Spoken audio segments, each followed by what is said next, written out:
Sziasztok! Ez itt a Road 2950. Itt vagyunk a Sun Fesztiválon.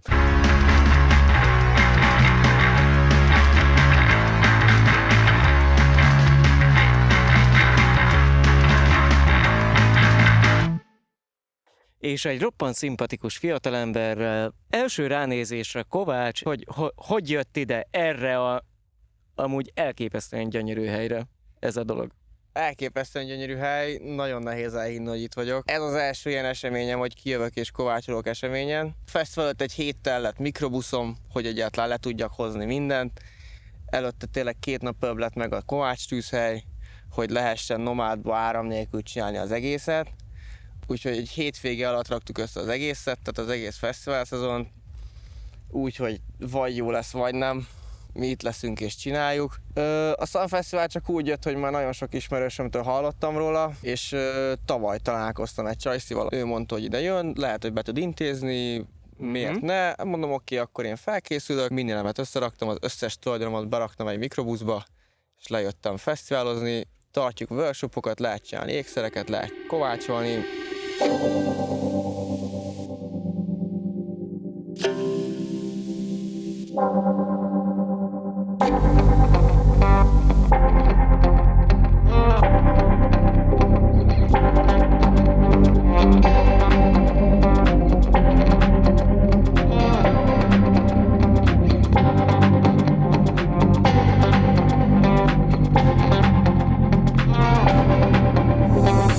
Főszervező úriemberrel állunk itt, Péterrel, aki most körbevezet minket egy picit. Én először vagyok itt, és még csak nem is hallottam róla. Igen, ebben ez a különleges, hogy nem sokan tudnak róla, mert hogy egy eldugott kis hely, ami sokáig teljesen lakatlan volt. Lejössz Nógrádba egy zsákfalu után a földúton, kiérkezel egy paradicsomi kicsi helyre.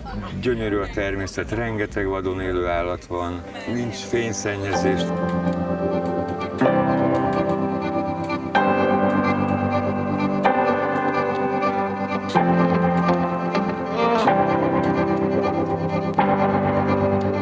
Hogy jutottál ide? Már a Sun Fesztiválra? Kérlek szépen, én szerintem itt voltam az első fesztiválon, ami itt volt a Csobánka pusztán. Hoppá! De így a család eljött, és akkor így én is itt voltam. Nem sokra emlékszem, nem tudom, lehettem 12-13 éves. Mindig csak az ital? 2017-ben jöttem vissza először, kiskukta voltam a konyhán, azt is így nyomtam egy olyan 3 évig. Szóval volt ez a 3 év kuktáskodás. Abban a 3 évben láttam amúgy először tüzes előadást itt a Sunon. A régi main stage-en ott. Idén itt van a main stage, igazából ennyi. Tavaly még ott volt a main stage, és aztán még régebben pedig volt egy másik main stage kint a mezőn. Az egy ilyen érdekes, ilyen kis felfedezős körút, amikor oda elsétál az ember, ott van egy ilyen faépítmény, ilyen régi, ilyen mohával benőtt, és az a régi main stage. Lehet érezni a historit, tudod. Szóval ott láttam, szerintem 2017-18-ban, az első tüzes show-mat, és akkor azzal úgy voltam, hogy lerohad a pofám, ez annyira jó. Eszméletlenül királyul nézett ki. És akkor onnan kezdtem el aztán így felé vonzódni, és aztán később kezdtem el, mit tudom én, még a Covid alatt, pont így Covidban kezdtem el botozni, és akkor nagyon hamar tűzzel, előadások, tanítás, és akkor azóta ez így megy. És hát, hogy itt vagyunk most már 12 éve, és ugye az a cél, hogy valamennyire benépesítsük újra ezt a területet. Kicsikét ez egy ilyen kísérlet is, hogy hogyan tudnánk egy közösséget úgy kialakítani, hogy átgondolva, ugye mi az, ami az eddigi rendszerből jó, mi az, ami nem, mi az, ami a régi tudásból nagyon hasznos és érdemes használni. Mindenképp természetközeli, hiszen 100% természet vagyunk mi is, csak ugye van ráadásul egy nagyon kreatív plusz adottságunk, hogy azon gondolkodunk ugye, hogy rossz beidegződéseket is a természet gyógyít, hiszen a városban el vagyunk szakadva a természettől. Volt erre kísérlet is, egy angol pszichológus nő itt idehozta Londonból a betegét, és fantasztikus, tehát 3 évig nem sikerült vele előre haladnia, és itt 2 hét alatt egy nagyon komoly változás, egy áttörés sikerült elérnie. És azt hallottam, hogy majd mindenki ismer mindenkit, de gondolom azért új vendégek is vannak. Mindig vannak új arcok. Én ugye nagyon sokat voltam itt, de hát itt tele van új arccal. Például te is itt így egyszer csak megjelensz, aztán elhívsz interjúztatni, meg ilyesmi, és akkor így ilyenek vannak. És az évről évre egyre jobban kulminálódik. Feltételezem. Igen. Pihenni tökéletes. Pihenni. Így lassan sétálni helyről helyre, szerintem ez az egyik legfontosabb, amire így rá lehet érezni. Budapesten, vagy hogyha városban lakunk, mindig gyorsan sétálunk helyről helyre, és itt meg lehet lassan. És ez egy iszonyú jó érzés, amikor itt természetesen megérkezik az ember oda, hogy nem egy bonyolult dolog, de hogy csak így lassan sétálok, mert igazából nem tudom mennyi az idő, nincsen térerőm, nem nézem a telefonomat, tök mindegy, mikor érek hova. És ez, hogy így belassulni, és ez egy ilyen nagyon-nagyon finom érzés szerintem itt sokunknak.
körbenénket egy picit. Megmutattam a helyet, igen. És honnan indult ez az ötlet egyáltalán, hogy számfesztivál kell? Én elég régóta zenélek a pszichedelikus trance, a Goa trance műfajában. Kezdtem el úgymond a karrierem, nagyon régen, hogy ez 30 évvel ezelőtt. Az együtt táncolás, ugye ez egy olyan dolog, ami nagyon régóta a miénk, az emberiségé. Rengeteg mindent megtudok rólad, például tánc közben, egy nyitott állapotban, egész személyes dolgokat is, hogyha milyen ember vagy. Ez a régi közösségeknél ugye kicsiben megvolt. Most ez történik nagyban, hiszen a mai társadalmat véleményem szerint gyógyítani kell, és akkor, hogy ez a folyamat, ez egy ilyen gyógyító folyamat, amihez vonzódnak az emberek. Tehát, hogyha egy ilyen együtt táncolás után boldogan régi mindenféle frusztrációidat, traumáidat levetkőzve, ugye új emberként visszatérsz a társadalomba, és hogy ez egy megfigyelhető változás. Ez egy meglehetősen egy távol-keleti kultúrák keveredésének, tehát akár a buddhista, taoizmus, tehát hogy lehet sintó. Hát a hippi kultúrából jött ez az egész, az egyértelmű. Ugye a hippiek voltak azok, akik először nyitottak ugye a buddhizmus és a különféle szellemi tanok felé, és akkor nagyon sokan elmentek Indiába, és akkor innét a Goa elnevezés, hogy a Goa az egy tartomány lent délen Indiában, ahol hippik összegyűltek, és együtt táncoltak, együtt éltek közösségben, és amikor az elektronikus zene betört, és elkezdtek kis kütyükön zenéket készíteni, illetve maga egyébként szerintem az egész revolúció, az egész zenei forradalom az ugye ott indult, amikor megépítették az első hangfalakat, az állítólag amikor Angliában volt, és akkor az, amit idáig csak egy pár ember hallgatott, azt hirtelen 1000 ember is tudta hallgatni. És közben mutatom, hogy... Kérlek, igen, a helyszíneket meg. Emiatt, hát ezt most irodának használjuk, de egyébként ez egy zenei stúdió, ahol nyáron mindenféle alkotó folyamatok zajlanak. Ez egy pályázaton nyertünk erre pénzt, hogy ezt megcsináljuk. Nagyon jó. És különböző szálláshelyeket, hogy aki ide jön, azt ki is tudjon kapcsolódni, együtteseknek felvételeket lehet csinálni, ilyesmi. Itt errefele, tulajdonképpen ez itt a csapatnak a tábor része ilyenkor a fesztiválon. Hát itt ilyen lakókocsikban lakunk, vannak faházak, ugye próbálkoztunk ezzel a nomád építészetet, nomád sátrakat kombinálni. Igen, láttam ott lejjebb egy jurtát.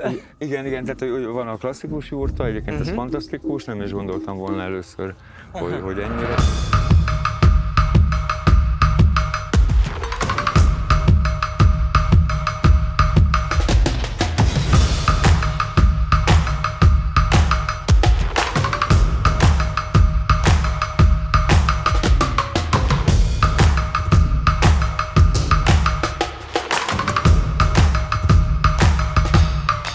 Kovácsolás. Honnan jött? Tényleg nem tudom. Nagyon éreztem, hogy kéne csinálni, a tűzvas az ugye vonz mindenkit kiskorától kezdve. Én még szerintem egy jó 10 éve alumíniumot olvaszgattam, konzervdobozba, sörös dobozt, és abból egyszer csak lett az, hogy kaptam egy síndarabot, akkor azon lehet püfölni a vasat, egy-két YouTube videó, egy kis elrontod, gyakorolsz, és hát valahogy ez lett belőle. De nagyon-nagyon imádom. Zseniális egy szakma, nem tudtam még megunni, nagyon sok mindent kipróbáltam, amit így meguntam egy fél év alatt.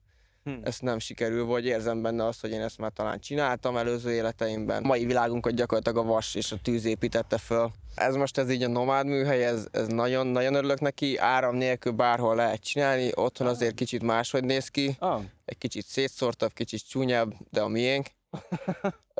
Otthon tudok nagyobb dolgokat, csináltam baltát, kisebb kalapácsokat, otthon sokkal nagyobb tűzhely van, teljesen máshogy dolgozok, nagy üllővel, kicsit mondanám azt, hogy gyorsabban, vagy ugye beleszokottabban. Ezt a mostani szettet, ezt még én is azért tanulom. Tehát akkor lényegében most, amit elhoztál, az inkább ékszerkészítés, mint mondjuk kétkezes pallos. Igen, tehát hogy inkább az ékszerkészítést ajánlatom mindenkinek, ha szeretnének így gyorsan csinálni valamit. A kovácsoláshoz sokkal több izommemória kell, és úgy tudás, hogy hiába magyarázom el neki 5 órán keresztül, nem fog úgy menni, mint nekem. Ezt így próbálom a legnagyobb tisztelettel bárkinek így elmagyarázni, hogy ez egyszerűen nem fog menni, és kész. És akkor segítek, megcsinálja, de törekszek arra, hogy olyan dolog legyen a végére, amit ő is csinált, és utána van egy kész tárgy, amit haza tud vinni. Tehát lényegében, hogy legyen meg a sikerélmény. Sikerélmény, mert ugye voltam úgy workshopon, hogy még kiveszik a kezedből, hogy flexelget rajta, 2 nap múlva tudsz érte menni, tehát hogy az így fesztiválon nagyon működik. És így mindenki nagyon örült, hogy hazavihetett egy kis nyírhegyet, vagy egy kis bogrács kampót, vagy bármit. Tehát úgyis csak az a lényeg, hogy tűzzel, vassal csináljon valamit, és üsse egy kicsit. És akkor ezekkel kísérletezünk. Tehát itt nem titkolt cél itt ezen a területen az, hogy kísérletezzünk, ugye nem csak a társadalmi folyamatok, meg a társadalomnak tehát, az bocsánat, újragondolásával. akár egy induló kis Krisna völgy, akár. Igen, de hogy nálunk nincs ilyen értelemben egy erős vallási vonulat. Értem. Hogy aki mondjuk állattartást szeretné kipróbálni, vagy aki a vegyszermentes kertészkedésen nagyon jó hangzik. Próbálkozna. Itt van a terület erre. Minden adat hozzá. Mindegy lehetőség. És az alapítványnál egy szempont van, az, hogy olyan dolgokat fogadunk be, amik az alapítványnak ezt a paradigmaváltó, jó szándékkal vezérelt szándékának megfelel. Ugye ez a paradigmaváltás, elég sokan használják ezt a fogalmat, amikor minden szinten át kell gondolnunk az eddigi életünket, és Igen, ez most nagyon jellemző, valóban. és megnézni azt, hogy mi az a jó, mindenképp ugye, és akkor visszatérünk a természethez, tehát hogy ismerd meg a kerted, és hogy maga ez a fesztivál, ez egy éves ünnep. A fesztiválon keresztül nyilván lehetőségünk van az infrastruktúrát fejleszteni, új épületeket létrehozni, amiket mi egész évben használunk. Zseniális ez a Igen. Buddha szobor. Igen. Amúgy én meg a buddhista főiskolába jártam. Tényleg? Rengeteg barátom buddhista főiskolára, sőt egyébként ugye az alapítványt is egy buddhista főiskolás barátom alapította, ő is itt van, de nem mondanám azt, hogy kimondottan buddhisták vagyunk, teljesen nyitottak vagyunk mindenféle szellemi irányzatok kapcsolatban. Aztán, hogy ki hogy nevezi, az legyen hallottam rá olyat is, hogy a forrás. Legyen a neve Úr, Isten, Allah, Univerzum, Igen. Forrás. Köszönöm.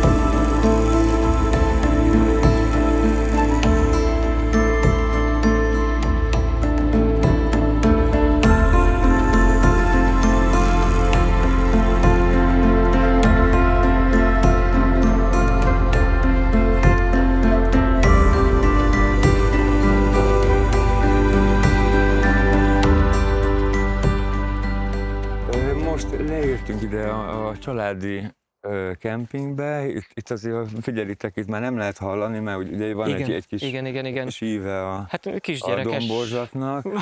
Érdekes, hogy ugye itt bizonyos nyomait megtaláltuk itt a régi életnek, itt például van egy ásott kút, ami bővízű, nagyon csináltunk hidrogeológiai mérést az egész területre, és akkor igaziból az ivóvíz, amit iszunk itt, az egy 60 méter mélyre fúrt kútból jön, gyakorlatilag kifogyhatatlan, vagy hát remélhető, hogy egy hatalmas valami vízréteg fölött állunk most.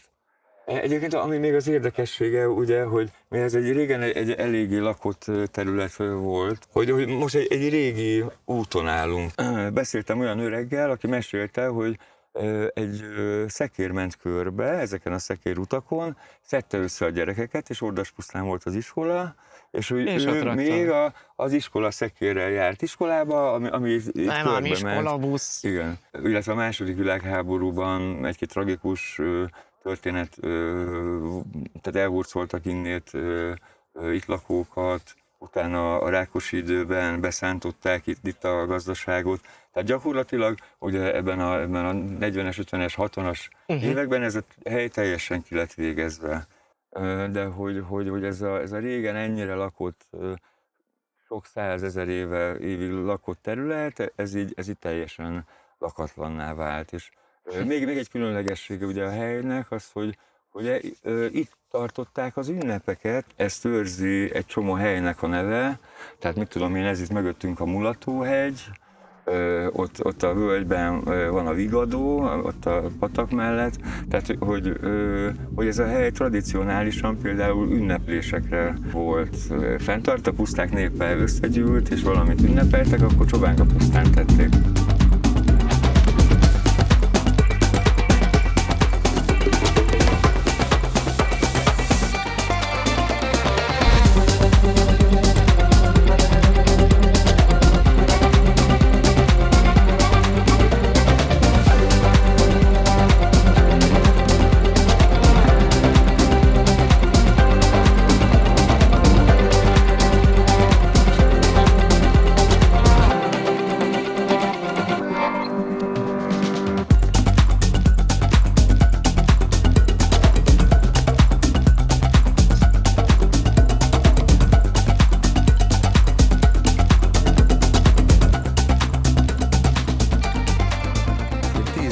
Volt itt egy Rainbow világtalálkozó, nem tudom, hogy a Rainbow Tribe az annyira most már, igen. Valamit. World Rainbow Erre nem tudom, hogy hallottál-e. Ilyen szivárvány találkozó, ez ilyen hippi találkozó. Tiszta Woodstock? Igen. Amúgy ez az ilyen Woodstockos feeling megy. Nem feltétlenül a koncertekről szól, szóval sokszor ilyen analóg zenélés van, vagy dobkörök, vagy ilyen közös jammelések. Szóval ez nem feltétlenül egy ilyen fesztivál, ez egy találkozó, ahol ez az ilyen igazi hippi mozgalomból indult, így a fenntarthatóság mentén, a szeretet mentén, az elfogadás mentén, közösség. Egy hónapos nagy happening volt, ahol tényleg a világ minden tájáról jöttek, több ezer ember. Közben a malac. Igen, hello. Nagyon régóta szerettem volna malacot háziállatnak. Ha már háziállata van az embernek, akkor miért ne legyen malac. És nagyon nehéz. Nagyon kihívás, még nagyon fiatal, rák szét mindent, mégiscsak egy malac. Ami azt jelenti, hogy 10-szer annyian fogdossák össze, mint a kutyád lenne, amitől tök stresszes, tök oda kell figyelni. De nagyon aranyos. Volt, hogy többet keresett, mint mi, mert szedi az adományt, gyűjt, és volt, hogy nem adtunk el semmit, de több adományt keresett, mint amennyit mi kerestünk. Szeretnél pénzt keresni? Legyen malacod. Mondanám, hogy ajánlom, de egyelőre annyira nem ajánlom. Majd jövőre beszélünk még egyszer, akkor lehet ajánlani fogom. 2-3 hónapja van meg otthon, úgy lett örökbefogadva. Ha bárki szeretne malacot magának, akkor Malacvédő Alapítvány Facebook. Van nagyon sok kis törpemalacuk, még lehet örökbefogadni. Otthon van a lakásban, az első naptól fogva teljesen szobatiszta, tehát a tálcába végezte a dolgát, és egy hónap alatt megtanította magát, hogy kell odakint vécézni, és semmit nem kellett vele csinálni. Magkeveréket eszik, abból napi egyszer kap ilyen beáztatott zabos fincsikását. Hát tudod, éhes disznó makkal. Gyümölcsöt nagyon szereti, zöldségekből nagyon válogatavos, húst is megeszi, tehát például hetente kap egyszer-kétszer valami kis hússzerű proteint, nem malacot, bármi mást. Mert Azt mondjuk elég durva lenne. úgyhogy bármi más, de kap egy kis proteint a csontjainak, meg a porszénak nagyon jót tesz. Bent lakik a lakásba, este nézi velem a tévét, ott alszik a kanapén, most pedig a lakóbáll az anyósülésnek a lábánál alszik a kis párnájával. De amúgy bocsánat, tehát, hogy... És egyszer csak, tehát amikor megnő ez a malac, tehát, hogy azért mégiscsak, tehát, hogy érted, mire akarok kiukadni? Igen, értem, egy kicsit aggódok is, azért mondom mindenkinek, hogy ne adjon neki légy szíves kaját, majd figyelek rá, hogy mennyit teszik. De elvileg göttingeni törpemalac keverék, ami azt jelenti, hogy ilyen 30-40 kilónál nem lesz nagyobb. A mostani méretnek kb. A kétszerese. Tehát így méretben biztos, hogy nem lesz nagyobb, max. Egy kicsit ilyen kövérebb lesz. De nagyon sokat mozog, nagyon szeret futkosni, jön, megy, csóválja a farkát, szóval szerintem egy izmos malac lesz. Szóval ez egy nagy játszótér. Azért lehet látni, mert rengeteg ilyen projektet ugye fogadtunk be, hogy valaki kitalálta, hogy én szeretnék egy dómot építeni, én szeretnék egy szobrot építeni, és hogy a művészeteket nagyon támogatjuk, mert hogy azt gondoljuk, hogy ez is ugye az emberségünknek ahogyan a humor, ugyan például a művészet az egy kiemelkedő extra tulajdonságunk, ami ugye az állatvilágban nincsen meg. Ugyan nagy részünk már az egy családos ember, és azt gondoljuk, hogy a gyerekeknek ezt már az elejétől kezdve tanítani kell, vagy lehetőséget kell nekik biztosítani arra, hogy megtalálják azt, hogy mi az, ami keresztül ők a legjobban ki tudják fejezni magukat. Ez itt hát most pont nincsen semmilyen foglalkozás, ez itt a Balance House. Na, itt például látszik ez a nomád sátor tető. Persze ugye az eklektikus képhez hozzájárul, hogy ott van egy kis katonai kocsi. Egy barátunk szokott néha lakni, amikor itt van. Szóval, hogy amúgy sokan, főleg a nyári időszakban, tavasztól őszig sokan itt élünk a területen. De mindig van itt valaki, aki felügyeli és... Igen. Hát a tél az eléggé emberpróbáló. Amikor tanulok egy új trükköt, akkor így verem a fejemet a fákba, de hogy én ezt akarom, azt a trükköt, és ezért megcsinálom 100-szor, és aztán menni fog. Bármit, amit látsz, az így lehetséges a kontaktboton belül. Undorítóan nehéz trükkök, én is így, ez soha többet nem, ezt nem fogom tudni megcsinálni. Soha. Nincs az az Isten. Annyira kurva bonyolult, hogy nem. És megcsináltam 100-szor, 200-szor, 300-szor, és lehet. És ez az élmény, hogy hogyan építjük fel a gyakorlást, és ugyanúgy az életünkben hogyan építünk fel bizonyos szituációkat újra és újra és újra és újra, és egyszer csak megy. Tehát azért ezt nevezhetjük szenvedélynek, ezt a kovácsolást. Van-e közösség, amiben benne vagy, akár Facebookon, vagy összejártok, és eszmét cseréltek, és segítetek egymásnak, stb. Közösségnek csak olyan szinten nevezném, hogy igen, megvan a Facebook csoport, nagyon sok embert nagyon érdekel, nagyon sok ember nagyon ért hozzá, és Facebookon nagyon sok ember túl jól ért hozzá. Hogy bármit kérdezel, bármit felteszel, hogy kell, egyből szidnak. Ugye, múltkor én például elvágtam az ujjamat, én azonnal agysebész lettem egy fél pillanat alatt. Ja, szóval így, főleg így, hogy tényleg, hogy így viszonylag fiatalabb vagyok, most vagyok 22. Tehát azért így Facebookon úgy kérdést... Egy vén szar vagyok! Igen, hogy így kérdést úgy feltenni Facebookon, hogy ne szidjanak szét, nagyon nehéz. De amúgy ez egy kiváló és csodálatos kérdéskört vetett fel, hogy igen, tehát, hogy akkor nem érdem, hanem állapot. Nehéz elmagyarázni, igen. Azért rengeteg nehézsége is van a közösségben élésnek. Én azt gondolom, nyilván ez egy tanulási folyamat. A mai világban ugye még a családokról is sokszor nem beszélhetünk egészséges családként, egészséges családi modellként. Ugye rengeteg a csonka család, vagy nagyon sok embernek nincs egy alapvető jó családmodell se. Az, hogy pedig a közösségben hogyan létezünk, ugye a legtöbbünk számára teljesen egy új történet. Az emberi dolgok az ami a legnehezebb.